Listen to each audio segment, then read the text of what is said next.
Bonsoir Linda, merci d'être avec nous sur RT France, on vient de le voir. Comment la sécurité d'un président de la République peut-elle être confiée à un homme qui a fait l'objet d'une plainte pour violence physique en 2015 en l'occurrence? Alors s'il est fait de violence sur, a priori, il semblerait être son ex-compagne.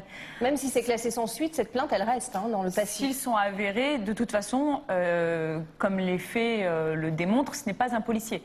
Donc évidemment, il n'est pas soumis à une enquête de moralité. Et c'est bien là le problème. Quand on approche le président de la République, on n'est pas soumis à une enquête de moralité? Quand on est policier ou gendarme, si, puisque pour intégrer les rangs des forces armées intérieures, il faut avoir été soumis à une enquête de moralité, ce qui, a priori, ne semble pas être le cas de ce monsieur. Et c'est justement là qu'est le problème. Finalement, être policier ou gendarme, ça ne s'invente pas. On ne devient pas policier ou gendarme, même en garde rapprochée, parce qu'on a été un bon militant, mais parce qu'on a répondu à des critères, on a passé un concours, on a une formation.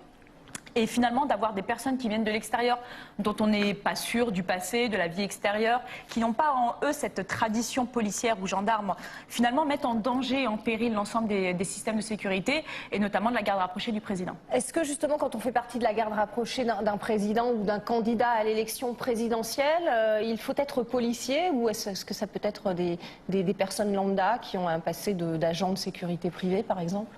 Le grand public découvre qu'on peut être une personne lambda. A priori, être un proche du membre du gouvernement est suffisant.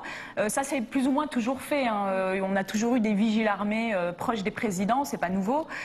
Et ça, c'est une véritable problématique parce qu'on a affaire quand même avec les policiers et les gendarmes de groupes qui sont unis, qui sont formés ensemble, qui ont une politique d'emploi bien particulière. Et au final, cette tendance à mettre des vigiles armés qui viennent d'on ne sait où, et on ne peut plus dangereux.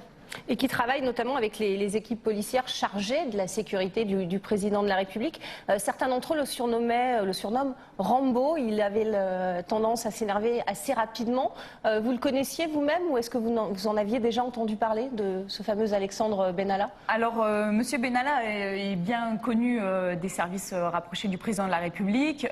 Et puis surtout, il s'est fait connaître très récemment puisque déjà, au lendemain des événements du 1er mai, l'IGPN a été saisie, vous le savez. Le signalement est resté lettre morte. C'est monté jusqu'au ministre de l'Intérieur, c'est ce qui a été révélé récemment. Plusieurs hauts fonctionnaires le connaissaient. Certains disaient qu'il était peut-être même une véritable nuisance au sein même des services constitués comme les services de protection rapprochée. Donc oui, il était déjà connu. Pourquoi une nuisance ? Parce que, comme je vous disais il y a quelques instants, être policier, ça ne s'invente pas. Il faut avoir suivi une formation. C'est un travail collectif, d'équipe. Et là, on a affaire à un individu qui est seul et qui arrive et qui impose ses règles. On a des policiers qui se plaignent d'avoir reçu de sa part des ordres. Alors que non, quand on n'est pas policier, on n'est pas gendarme et qu'on n'est pas membre de la hiérarchie d'un ministère de tutelle, on n'a pas d'ordre à donner. On a l'impression qu'il y avait une espèce de zone de non-droit en termes sécuritaires autour du candidat Macron et après au sein du cabinet de l'Élysée. C'est le cas? Il faisait l'interface entre le président et les services chargés de la sécurité présidentielle à l'Élysée? Ça, c'est l'enquête qui le dira. Ce qu'on sait, c'est qu'il était extrêmement proche du président. On a appris récemment qu'il était logé dans une dépendance de l'Élysée au quai Branly. Le 7 juillet, donc après le 1er mai.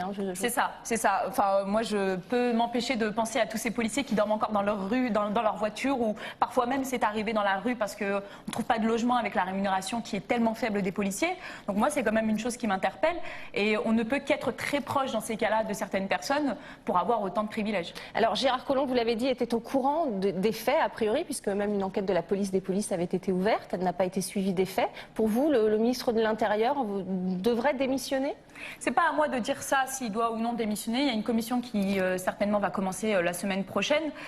Il en demeure pas moins qu'aujourd'hui, on a une fonction qui est décrédibilisée. Demain, les policiers, quand ils verront une personne avec un casque et un brassard, à qui ils auront affaire? Est-ce qu'ils auront affaire à l'un des leurs, à une hiérarchie, à un simple civil, à un journaliste? En fait, finalement, on est en train de mettre en péril vraiment l'institution policière. On est en train de faire entrer la République dans un système où on peut être membre d'une milice. Donc, parler de démission, ce n'est pas à moi de le faire. Néanmoins, je pense qu'il va falloir vraiment prendre certaines responsabilités et remettre à plat un peu le principe de crédibilité. Vous parliez de ce brassard. Par qui a-t-il été fourni s'il n'y a pas des complicités avec la police, notamment les appareils de sécurité sur son véhicule ont été retrouvés. Comment cette vidéo qui a été transmise par des policiers, 3 policiers sont suspendus, ces complicités existent en tout cas au sein de la police? Les faits semblent le démontrer en tout cas. On s'interroge, les vidéos, logiquement, au bout d'un mois, sauf enquête judiciaire, ne sont pas conservées. Donc qu'est-ce qu'elles faisaient encore le 20 juillet entre les mains de ces personnes qui ont été suspendues et qui ont ensuite transmis hors tout système judiciaire et réquisition à M. Benalla? Pourquoi? Quelles promesses leur ont été faites? Enfin, en tout cas, nous, ça nous interpelle et ça nous rappelle juste qu'aujourd'hui, dans notre institution, on a des gardiens, des ADS, des gradés qui sont condamnés sans forme de procès, qui sont suspendus alors qu'ils n'ont pas encore été condamnés par l'aspect judiciaire.